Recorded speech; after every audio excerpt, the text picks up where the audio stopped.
আজকে অনেক দুঃখ ভারাক্রান্ত হৃদয়ে এই ভিডিওটি করতে হচ্ছে, কারণ আমার আইটি কমিউনিটিরই একজন সুইসাইড করেছেন। এবং এটা একমাত্র কেস না, এরকম আরও বেশ কিছু মানুষই দেখেছি আমার পরিচিত বা আমার বন্ধু-বান্ধবদের মধ্যে যারা সুইসাইড করেছেন।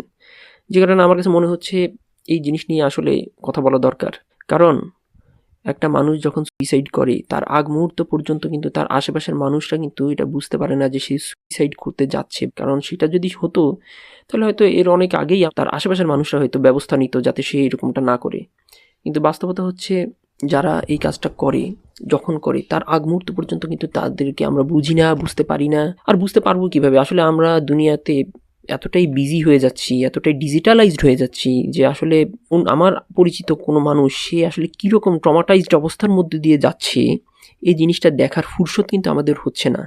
আমরা আসলে আবেগ হারিয়ে ফেলতেছি যে একটা মানুষের মনুষ্যত্ব বা একটা মানুষের সাথে আরেকটা মানুষের যে কানেকশন, এটাই কিন্তু হচ্ছে গিয়ে বৈশিষ্ট্য মানুষ হওয়ার, যে ইমোশনাল কানেকশন। একটা মানুষ আরেকটা মানুষের খবর নিবে, জানবে, বুঝবে, এই জিনিসগুলো এখন আর হচ্ছে না। আমরা সবাই আসলে নিউক্লিয়াস বেসড একটা লাইফ লিড করতেছি, প্রত্যেকেই আলাদা এবং প্রত্যেকেই একজন আরেকজনকে বুঝি না, বুঝতে চাই না। যেমন দেখেন, যে মানুষটা আসলে সুইসাইড করে সে তো কষ্ট থেকে করে, সে তো কোনো ডিপ্রেশন থেকে করে। কোনো সেই ডিপ্রেশন হতে পারে তার চাহিদা পূরণ না হওয়া, হতে পারে নিজেকে বোঝা মনে করা পরিবারের কাছে, আত্মীয় স্বজনের কাছে, অথবা কারো কাছ থেকে, তার প্রিয়জনদের কাছ থেকে রেসিজমের শিকার হওয়া। এই ধরনের আরও অনেক কিছুই হতে পারে। কিন্তু এগুলা হতে হতে সে যে নিজের মধ্যে নিজেকে গুটায়ে ফেলতেছে, এটা কিন্তু যেই মানুষটা, যারা তাকে আসলে এই সুইসাইডের দিকে নিয়ে যায় তারাও অনুধাবন করতে পারে না, এবং তার নিজের যেই আশেপাশের যে মানুষেরা তারাও এটা ফিল করতে পারে না।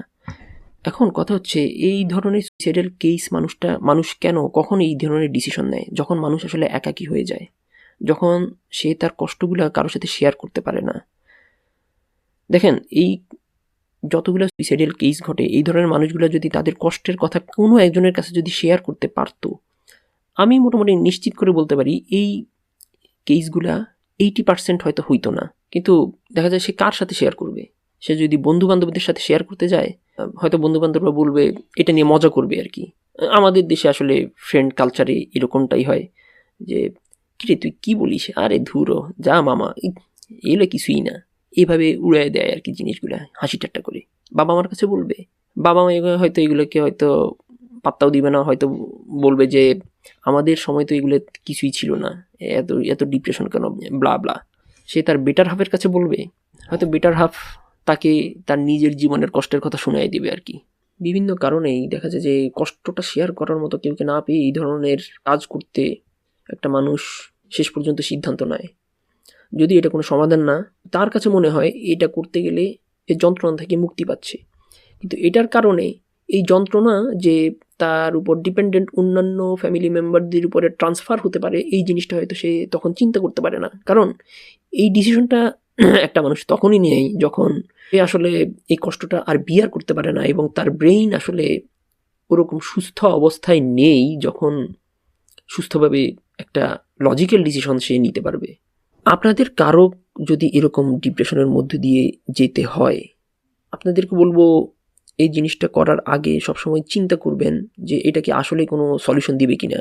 একটা মানুষ যখন সুইসাইড করে তখন সে এটাকে এভাবে কম্পেয়ার করে যে এই জীবনে আমি কষ্ট পাচ্ছি, নেক্সট জীবনে এত কষ্ট নিশ্চয়ই পাবো না।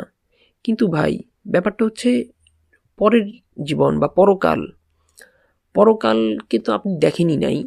পরকালের সাথে এই জীবনের কিভাবে আপনি কম্পেয়ার করেন? আপনি তো কম্প্যারিজন তখনই করতে পারতেন যদি আপনি পরকালটা দেখতে পাইতেন, তাই না? এই কারণে এইভাবে চিন্তা করাটা সবসময় সঠিক না।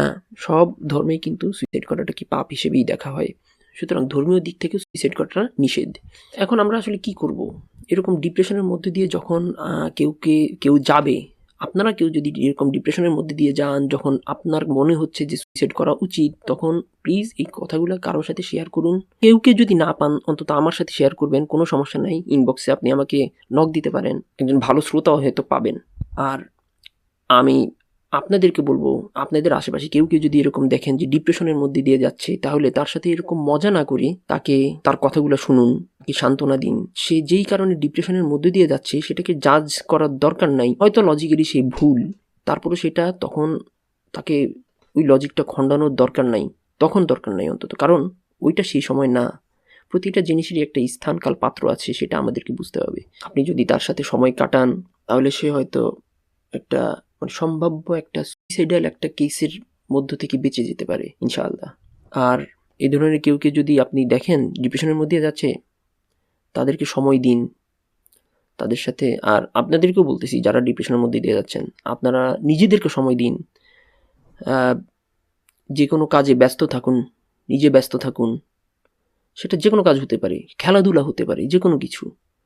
আর আরেকটা ব্যাপার হচ্ছে, কখনো একা থাকবেন না, কারণ একাকী থাকার ফলে শয়তান আমাদের মধ্যে বিভিন্ন ধরনের নেগেটিভ থট কিন্তু ক্রিয়েট করার সুযোগ পায়। এবং এই যে ডিপ্রেশনের, এই যে সুইসাইডের চিন্তা করা, এটা কিন্তু আসলে শয়তানি ওয়াসওয়াসা থেকে আসে। সুতরাং একাকী থাকাটা অ্যাভয়েড করার চেষ্টা করি আমরা সবাই। সবার সাথে গল্প করবেন, টাইম পাস করবেন, অথবা ব্যস্ত থাকবেন কোনো একটা প্রোডাক্টিভ কোনো কাজ নিয়ে, অথবা ক্রিয়েটিভ কোনো কাজ, অথবা রিক্রিয়েশনাল কোনো কাজ, যেটাই হোক নিজেকে ব্যস্ত রাখুন। তাহলেই ইনশাআল্লাহ এই ডিপ্রেশনটা হয়তো আপনি একসময় না একসময় দূর করতে পারবেন।